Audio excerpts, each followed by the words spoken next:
seeing and hearing how making mistakes is normal. This is so critical, especially for kids who are marginalized by all kinds of inequities.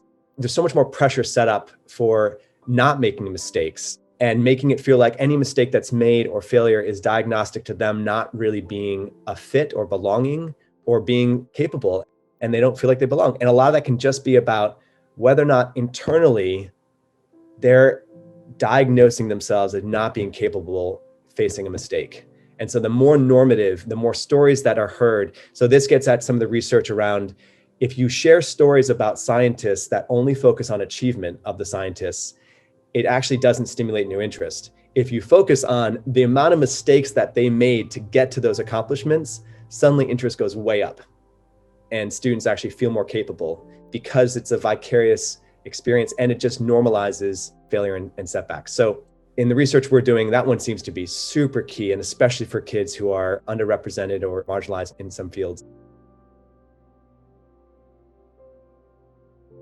So I was working with this teacher and we were kind of going through what had not gone really well in one of her lessons. And she said, the next day I kind of channeled my inner make space and I started drawing. And she found like a tool that she could project for kids. And she was drawing out like representation of the math concept. And suddenly kids were like pinging all over the place, like understanding it in a different way. So that's really where we're starting to see make space have the biggest impact. It's like how we can key into another way of understanding that students have at their disposal, but that we don't always take advantage of, especially in our core areas.